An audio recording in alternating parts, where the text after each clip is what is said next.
Hello. अरे on करो। Hello hello hello hello. प्यारे बच्चों, हम लोग पढ़ रहे हैं टैपर टर्निंग निम्न विधि द्वारा किया जाता है। एक होता है किसके द्वारा? फॉर्म टूल के द्वारा। Compound slide, tell stock, tapper remove. अब देखो ये क्या होता है। अगर हम फॉर्म टूल की बात करें, किसकी बात करें? चला, अगर हम फॉर्म टूल की बात करें तो फॉर्म टूल में जो टेपरिंग होता है वो ये, अगर वर्कपीस है और ये ऐसा फॉर्म टूल है तो इसको हम लोग सटा देंगे तो जैसा टेढ़ा टूल है उतना ही दूर ये टेढ़ा क्या करेगा? काट दे। ये हो गया फॉर्म टूल के द्वारा टेपरिंग। फिर कंपाउंड स्लाइड के द्वारा, कंपाउंड स्लाइड के द्वारा क्या होगा कि ये अगर वर्कपीस है और ये कटिंग टूल है हमारा, तो कंपाउंड स्लाइड के द्वारा अगर इसको हम ऐसे है, इसको ऐसे कर देंगे तो ऐसे काट देंगे तो नहीं कट जाएगा। तो भैया कंपाउंड स्लाइड के द्वारा, इसके द्वारा छोटा टेपरिंग किया जाता है और इसके द्वारा बड़ा टेपरिंग किया जाता है। जब कंपाउंड स्लाइड पर जो टूल रखा हुआ उसको टेढ़ा कर देंगे तो बड़ा टेपरिंग करते हैं। तो बताओ इसमें कैरेज को लॉक करेंगे कि लॉक नहीं करेंगे? लॉक करेंगे। लॉक करेंगे तब तो यहीं रह जाएगा, ये ऐसे आएगा कैसे? इसमें कैरेज को लॉक नहीं करते। उसके बाद है चला टेल स्टॉक को ऑफसेट। ऑफसेट का मतलब होता है विस्थापित करना। ऑफसेट का मतलब होता है विस्थापित करना। टेल स्टॉक को विस्थापित करना मतलब ये हुआ कि अगर ये हेड स्टॉक है, अगर ये हेड स्टॉक है और ये टेल स्टॉक से हम लोग इसको पकड़े हुए हैं, इसको हम लोग चला अगर टेल स्टॉक से पकड़े हुए हैं, आई अगर टूल है और टेल स्टॉक को हम थोड़ा विस्थापित कर देते हैं, टेल स्टॉक को ऐसे नहीं लाके थोड़ा नीचे ला देते तो ऐसे नहीं काट देगा। तब इसी को ये वर्कपीस जो ऐसे लगा हुआ है उसको ऐसे नहीं लगा के थोड़ा टेढ़ा लगा देंगे तो टेढ़ा लगाएंगे टेढ़ा कट जाएगा। तो टेल स्टॉक को ऑफसेट करें। टेपर रीमर क्या होता है? ये एक बोरिंग टूल के जैसा ही होता है, बोरिंग टूल के जैसा ही होता है, लेकिन इसमें होता क्या है चला जी, ये बोरिंग टूल के जैसा होता है लेकिन चला ये जो रीमर होता है ना ये टेपर होता है। कैसा होता है? ऐसा रीमर होता है। तो रीमर होगा टेपर तो काटवो करेगा टेपर। काटवो करेगा कैसा? टेपर। तो कहते हैं ये चार टाइप से हम लोग टेपरिंग करते हैं। मिले देखो देखो फॉर्म टूल की अगर हम बात करें चला, तो फॉर्म टूल में क्या होता है ना कि ये फॉर्म टूल है, ये फॉर्म टूल ऑलरेडी ये टेढ़ा होता है। कैसा होता है? ये जब अंदर जाएगा तो ये अपने शेप का काट देगा। ये अपने शेप का क्या करेगा? काट देगा। अपने शेप का काट देगा चला तो इस स्थिति में कैरेज को क्या लगते हैं? लॉक रखते हैं। न इधर जाएगा कैरेज न इधर जाएगा। तो ये छोटा टेपरिंग करेगा कि बड़ा टेपरिंग? कहते हैं छोटी लंबाई के टेपर देने के लिए फॉर्म टूल सर्वोत्तम है। और फॉर्म टूल से टेपरिंग करते समय कैरेज को क्या कर दिया जाता है? लॉक कर दिया जाता है। अब देखो एक है कंपाउंड स्लाइड। कंपाउंड स्लाइड ना, देख लो ये कंपाउंड स्लाइड है तुम्हारा। ये कंपाउंड स्लाइड से जब हम टेपर कर देते हैं तब भी टेपरिंग होता है, ठीक है, लेकिन इसमें कैरेज को लॉक नहीं करते हैं। इसमें बड़े आकार की टेपरिंग करते हैं। इस सबसे बड़े आकार की टेपरिंग तब करते हैं जब टेल स्टॉक को विस्थापित करते हैं। कंपाउंड स्लाइड के द्वारा भी टेपरिंग होती है। ये कंपाउंड स्लाइड टेढ़ा हो जाएगा, ये यहां से यहां तक कंप्लीट टेढ़ा काट देगा। बड़े आकार की टेपरिंग होती है। तो बड़े आकार की टेपरिंग होती है इसका मतलब कैरेज को लॉक नहीं किया जाता है। कैरेज को लॉक नहीं किया जाता है मतलब कैरेज को यहां से वहां तक टहलाया जाता है, तब न चला यहां से वहां तक टेपरिंग करेगा। कहते हैं कंपाउंड स्लाइड। कंपाउंड स्लाइड के द्वारा बड़े आकार की वस्तु की टर्निंग की जाती है। इसमें कैरेज को लॉक किया जाता है? नहीं किया जाता है। इसका प्रयोग डेप्थ ऑफ कट के लिए किया जाता है। किसके लिए किया जाता है? कहता टेपर एंगल निकालने का फॉर्मूला है 10 alpha is equal to D1 minus D2 बटा 2 है। टेपर एंगल अगर आपको निकालना है तो इसका फॉर्मूला है 10 alpha is equal to D1 minus D2 बटा T1। D1 D2 क्या है? बड़ा व्यास, D2 है छोटा व्यास, L है टेपर की लंबाई, और अल्फा टेपर एंगल है। अल्फा क्या है? D1 बड़े सिरे का व्यास है, D2 छोटे सिरे का व्यास है, और L टेपर की क्या है? लंबाई। अब टेल स्टॉक को ऑफसेट करके, ऑफसेट करना देख लो। ये टेल स्टॉक है, ये क्या है? Head stock. तो टेल स्टॉक के इसका सेंटर लाइन और इसका सेंटर लाइन एक के है, पैरेलल है। लेकिन तुम देखो, इसको होना चाहिए इस सीध में, होना चाहिए ना हो। अब विस्थापित होके यहां चल के, तो जो ऐसे पकड़ा हुआ था वो थोड़ा टेढ़ा पकड़ेगा, तब जब काटेंगे टेपर नहीं कटेगा। तो भैया टेल स्टॉक को विस्थापित तो करते हैं, लेकिन इसका सेंटर लाइन और इसका सेंटर लाइन एक दूसरे के क्या होता है? समानांतर। क्या होता है? समानांतर। इसके द्वारा बड़े आकार की टेपरिंग की जाती है, बहुत बड़े आकार की। देख लो ये टेपरिंग कर रहा है, अरे देखो ना टेपरिंग है। इसके द्वारा बड़े आकार की टेपरिंग की जाती है, और इसमें भी कैरेज को लॉक नहीं किया जाता। कहते ऑफसेट का अर्थ क्या होता है? विस्थापित होना। ऑफसेट का अर्थ क्या है? विस्थापित करना। टेल स्टॉक को विस्थापित करके सबसे अधिक लंबाई, सबसे अधिक लंबाई के कार्यखंड की टेपरिंग की जाती है। टेल स्टॉक को ऑफसेट करने के लिए उस पर mm तथा डिग्री में क्या बना होता है? निशान बना होता है। विस्थापन को मापने के लिए किसका उपयोग करते हैं हम लोग? टूल होल्डर या डायल इंडिकेटर का प्रयोग किया जाता है। डायल इंडिकेटर आपको पढ़ना है गेज चैप्टर में। इसका प्रयोग हम लोग करते हैं विस्थापन को नापने के लिए। इसमें जब अब देखो, अगर ये टेल स्टॉक का जो विस्थापन है चला, ये अगर ऑपरेटर की ओर हो, ये टेल स्टॉक है, ये हेड स्टॉक है, अगर टेल स्टॉक का विस्थापन ऑपरेटर की ओर होता है तो बड़ा व्यास हेड स्टॉक की ओर बनता है। देख लो, ये टेल स्टॉक का विस्थापन अगर ऑपरेटर की ओर होगा तो बड़ा व्यास किधर बन रहा है? हेड स्टॉक की ओर है, छोटा व्यास टेल स्टॉक। ये कब होगा? जब टेल स्टॉक का विस्थापन किधर की ओर हो? ऑपरेटर की। कहता है जब टेल स्टॉक को विस्थापित किया जाता है तो टेल स्टॉक का सेंटर लाइन लेद बेड के क्या होता है? समानांतर। देखो ये अगर लेद बेड है तो इसका जो सेंटर लाइन है ये लेद बेड के समानांतर होगा कि लंबवत होगा? होगा। कहता है जब टेल स्टॉक का विस्थापन ऑपरेटर की ओर होता है तो बड़ा व्यास किधर बनता है? किधर बनता है? हेड स्टॉक के। अब टेपर रीमर, हम बोले ना टेपर रीमर, ये देखो यही है टेपर रीमर। ये अपने टेढ़ा है, टेढ़ा है तो जकरा में घुसेगा ओकरो टेढ़े न काटेगा।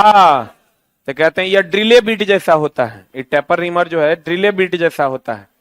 कहते हैं यह ड्रिल होल को टेपर करने के लिए किसका उपयोग करते हैं? टेपरिंग। मतलब पहले ड्रिलिंग कर देंगे और तभी टेढ़का रीमर लेकर के क्या करेंगे? टेढ़ा टेपरिंग कर देंगे। तो इंटरनल है कि एक्सटर्नल है? इंटरनल न है, के द्वारा टेपरिंग किया जाता है। अब देखो जो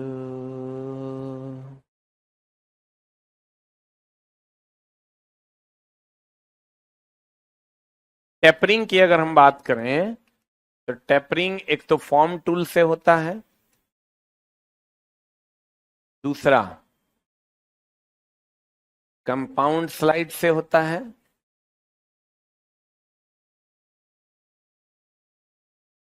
तीसरा टेल स्टॉक, एक होता है टेपर रीमर।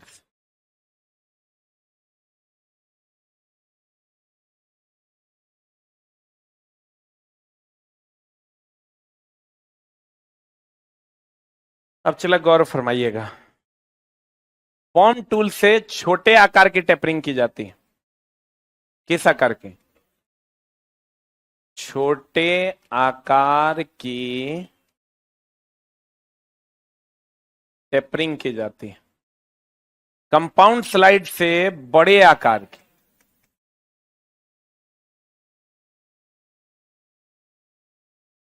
टेपरिंग की जाती है। इससे बहुत बड़े आकार की, बहुत बड़े लंबाई की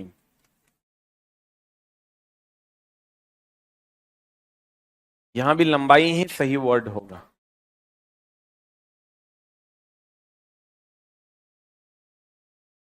बहुत बड़े लंबाई की टेपरिंग।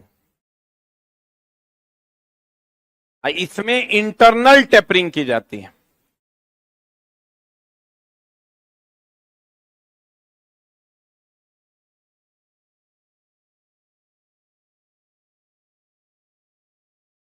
क्या किया जाता है चला? Internal tapering.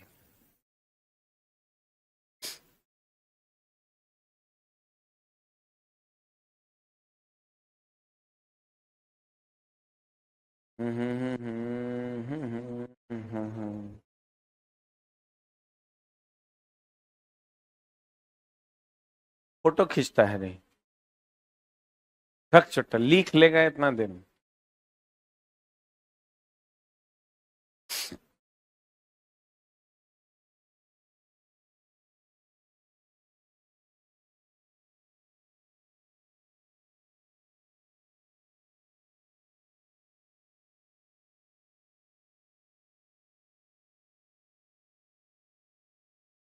इसके बाद चला मैथ रीडिंग साइंस जो बोले थे हम, वो किताब भी लाइनअप है जो आपके सामने आ जाएगा।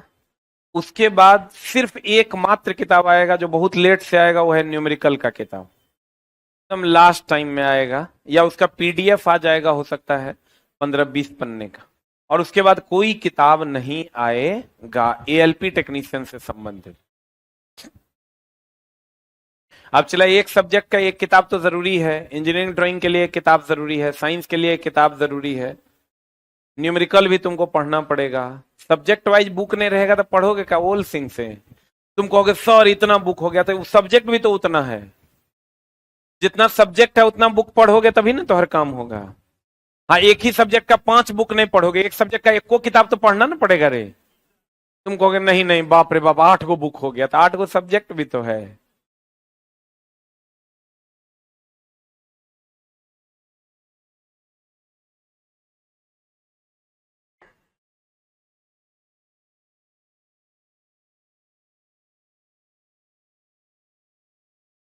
हो गया?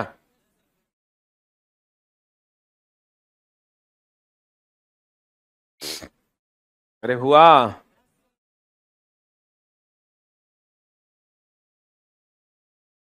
नहीं ठीक है, आज लिख लो, हम हैं। देखो,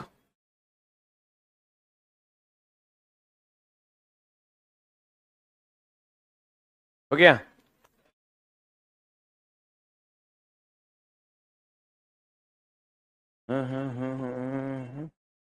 अरे हुआ?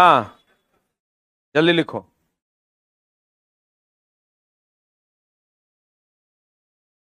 अब चला स्टेप टर्निंग। स्टेप टर्निंग समझते हो? स्टेप टर्निंग इसी को कहते हैं, स्टेप बाय स्टेप टर्निंग। सबका व्यास अलग अलग है कि सेम है? सबका व्यास क्या है? अलग अलग, इसी को हम लोग स्टेप टर्निंग कहते हैं। कौन टर्निंग कहते हैं? स्टेप टर्निंग में सभी का व्यास अलग अलग होता है। कहते हैं जिस संक्रिया में जॉब पर भिन्न भिन्न व्यास के स्टेप टर्न करने हो उसे स्टेप टर्निंग कहते हैं। अलग अलग व्यास अगर आप काटना चाहते हैं तो इसको हम लोग क्या कहते हैं? Step turn. इस प्रकार की कार्य क्रिया में जॉब को शोल्डर समझते हो? जहां लिख लो, जहां 2 व्यास आकर मिलता है उसे शोल्डर। देख लो, एक मिनट। शरीर जहां हाथ से आकर मिलता है इसको हम लोग शोल्डर कहते हैं। तो जहां पर 2 व्यास आकर मिलता है, लिखिएगा, जहां 2 व्यास आकर मिलता है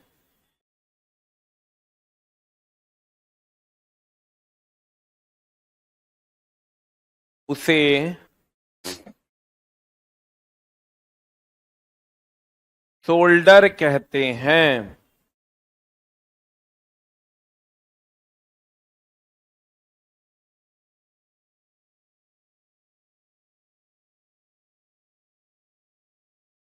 जहां पर 2 व्यास आकर मिलता है उसे क्या कहते हैं? क्या कहते हैं? शोल्डर। तो देखो, यहां पर 2 व्यास आकर मिला तो इसको शोल्डर कहेंगे। यहां पर 2 व्यास आकर मिला इसको शोल्डर कहेंगे। यहां पर 2 व्यास आकर मिला इसको क्या कहेंगे? शोल्डर।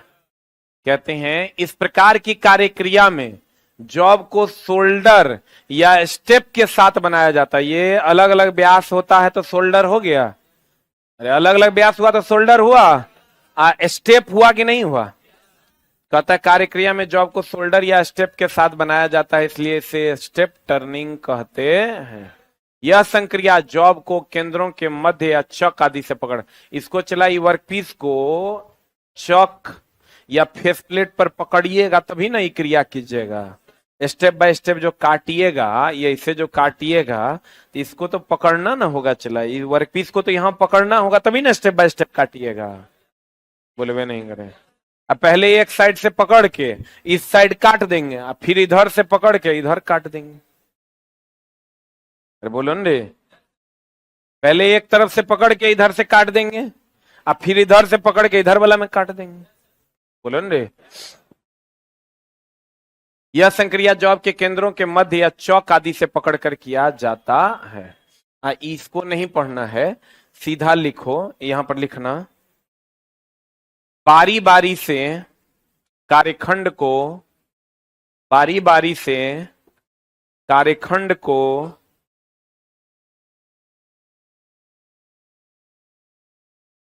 दोनों तरफ से पकड़ा जाता है।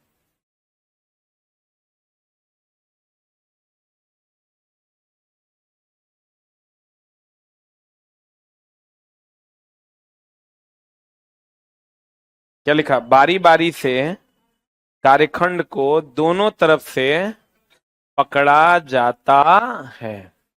स्टेप टर्निंग में, किसमें? स्टेप टर्निंग में। किसमें चला? स्टेप टर्निंग में। टैपिंग जानते हो रे भाई? देखो टैपिंग जो है, ये टैपिंग टूल है ना, इसको टेल स्टॉक पे पकड़ लेंगे। आई देखो ये 3 जो चौक है, ये वर्क पीस है, देखो घुसा के ऐसे से घुमा देंगे, टैपिंग नहीं हो जाएगा। टैपिंग हो जाएगा मतलब चूड़ी कट जाएगा। तो धीरे धीरे घुमाएंगे कि तेजी से घुमाएंगे? टैपिंग जब भी करेंगे धीरे धीरे, चूंकि चूड़ी ना काटना है। कूलेंट का भी प्रयोग करेंगे। टैप की सहायता से छोटे जॉब के सुराख में चूड़ी काटने की विधि को टैपिंग कहते हैं। लेद मशीन में देखो ये टैपर है ना, लेद मशीन पर इस विधि में जॉब को चक या फेस प्लेट, वर्कपीस को तो पकड़ना ना पड़ेगा, इसको कहां पकड़ेंगे? टेल स्टॉक पे। कहां पकड़ेंगे? कहते हैं लेद मशीन पर इस विधि में जॉब को चौक या फेस प्लेट पर पकड़ा जाता है। किसको? जॉब को। जॉब को यानी वर्कपीस को पकड़ा जाता है और कम चाल पर घुमाया जाता है, एकदम धीरे धीरे, क्योंकि चूड़ी काटना है तो धीरे धीरे घुमाना होगा। और टैप को ड्रिल चक, टैविंग हेड, मिक्सचर या टैप हैंडल के द्वारा पकड़कर टैपिंग की जाती है टेल स्टॉक की सहायता से। टेल स्टॉक इसको डायरेक्ट नहीं पकड़ता है। टेल स्टॉक किसकी सहायता से? चॉक टेविंग हेड के सहायता से, मिक्सचर या टैप हैंडल की सहायता से पकड़कर टैपिंग की जाती है। किसकी सहायता से? टेल स्टॉक की सहायता।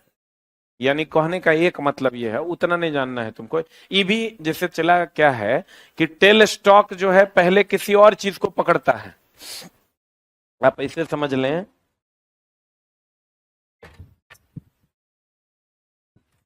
टेल स्टॉक डायरेक्ट इसको नहीं पकड़ सकता है, फिसल जाएगा। इसको पकड़ेगा। ई जो है इसको पकड़ेगा। समझा कि नहीं? तो ई जो है ई टेल स्टॉक है, ई जो है ई चॉक टैविंग हेड है, या इसी को कहते हैं मिक्सचर या टैप हैंडल, और उसमें ई लगा हुआ होता है। ई जो चॉक टैविंग हैंडल जो हेड जो पकड़ता है, किसकी सहायता से? टेल स्टॉक की सहायता से। बोले वे नहीं करे। टेल स्टॉक की सहायता से। लेद के प्रकार हैं। एगो बेंच लेद है, बेंच लेद चला यही है, छोटा छोटा छोटे आकार के कार्यखंड के लिए हम लोग किसका उपयोग करते हैं? Bench lathe. बाकी जितना लेद है सबको प्रोडक्शन लेद के नाम से जानते हैं। इंजन लेद है, टूल रूम लेद है, ये इंजन लेद है, ये टूल रूम लेद है। टूल रूम लेद की एक्यूरेसी सबसे ज्यादा होती है स्पीड लेद है, कैप्शन है, टॉरेट है, ऑटोमेटिक लेद है, विशेष प्रयोजन लेद है। इस सबको कौन लेद के नाम से आते हैं? Production lathe. प्रोडक्शन के बाद एक गैप दे देना, प्रोडक्शन लेद के नाम से जानते हैं।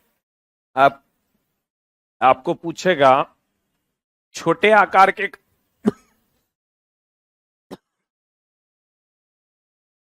छोटे आकार के कार्यखंड किससे बनाए जाते हैं? Bench lathe.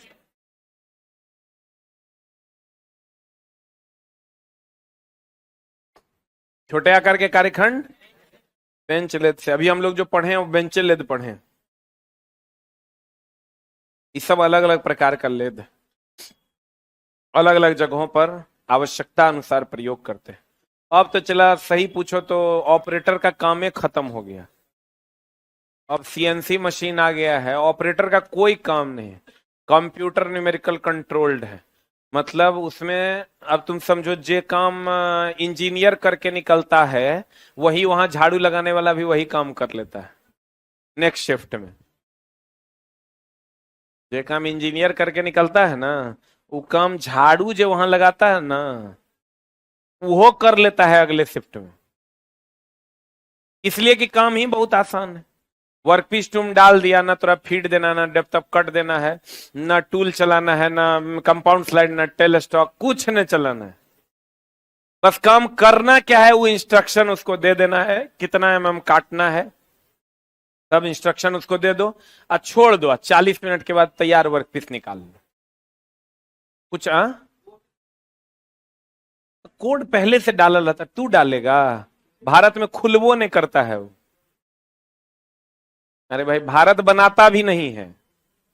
नया वर्कपीस के लिए तो हम बोले थोड़ा फीड डालना होगा, डेप्थ ऑफ कट डालना होगा, टेपर एंगल डालना होगा, वो सब तो एक जैसे चला। होता क्या है ना, गजन पिन बन रहा है तो एगो कंपनी में खाली गजने पिन बन रहा है, एक बार डाल दिया साल भर वही डेप्थ ऑफ कट वही फीड से चल रहा है, उसको कुछ करने की जरूरत नहीं। खाली वर्कपीस जब हो जाएगा टाइमर खत्म, खोलना है, वर्कपीस निकाल लेना, फिर दूसरा लगा देना है। अगर हम क्या क्या हो जाएगा, जितना छेदना है उतना छेदा जाएगा, जितना काटना है उतना कटा जाएगा, जितना छिलना है उतना छिला जाएगा, जाए भाग में काटना है उतना भाग में कट जाएगा। ना तोरा टेपर रिमर लगाना है, ना टूल लगाना है, ना हेड स्टॉक चलाना है, ना टेल स्टॉक चलाना है, ना कुछ नहीं करना है। ए टू जेड काम, सेंटरिंग तक नहीं करना है, सेंटरिंग भी नहीं करना है, सब काम मशीन अपने आप कर ले। और भारत में वो मशीनें नहीं बनती हैं, सारा उधर ताइवान, चाइना, जापान से मिस्त्री। हम जहाँ काम करते थे, चला 10 दिन काम किया, उसी में एगो मशीन खराब हुआ था, हम पूछाए जी यहाँ सब ये सब ठीक नहीं कर पाता है? ना ना, ताइवान से मिस्त्री आएगा तभी अगर ठीक करेगा। इसीलिए देखता नहीं, समुद्र किनारे बसे जितने भी देश हैं, गांव शहर हैं हमारे, उनका वृद्धि देखो कितना तेजी से हो रहा है। मुंबई वगैरह में वहां अलग अलग देशों से अच्छी अच्छी मशीनें आ रही है जो काम को क्या करता है, आसान करना। तो सीएनसी मशीन वगैरह में ऑपरेटर का समझो अब कोई काम रहा नहीं, रनिंग में ही जो ऑपरेटर का काम है, खड़े खड़े में कोई ऑपरेटर का काम नहीं है, खाली तुमको क्वालिटी चेक करना है। अब देखो कहते सोल्डर, सोल्डर अभी तुरंत बताए थे हम कि सोल्डर भैया जहां दो व्यास आकर मिलेगा उसको क्या कहेंगे, सोल्डर। देखो सोल्डर 3 प्रकार का मेन होता है, एक स्क्वायर सोल्डर, एक फिलेटेड, एक होता है एंगुलर सोल्डर। देख लो, मेनली हम लोगों को पढ़ना है स्क्वायर सोल्डर और फिलेटेड सोल्डर।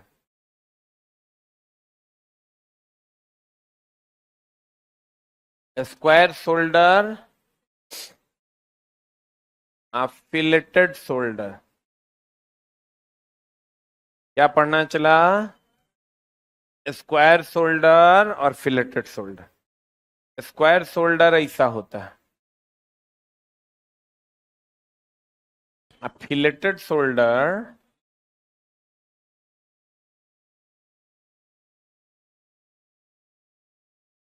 ऐसा होता है।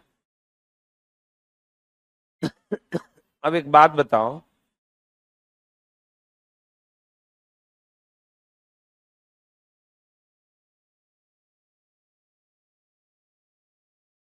ये फिलेटेड सोल्डर,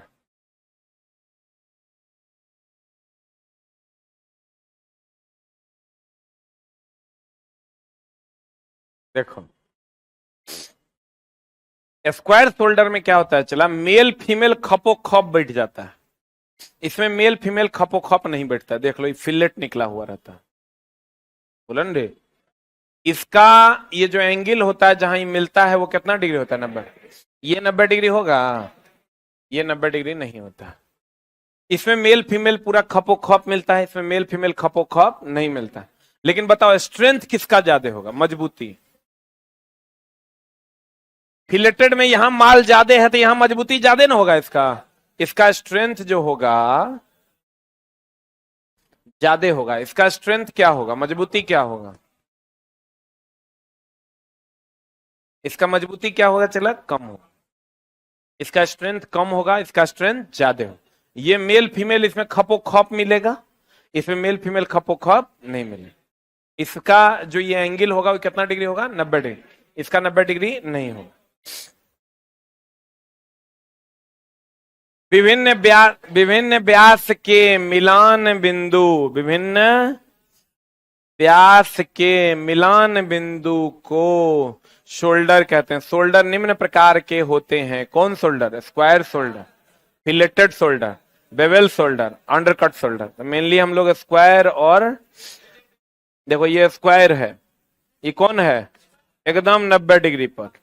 कहते हैं जब किसी फीमेल फिटिंग में शाफ्ट को शोल्डर की टक्कर पर मिलाकर लगाना हो तो किसका, स्क्वायर से। ये मेल हो गया और ये क्या हो गया, फीमेल।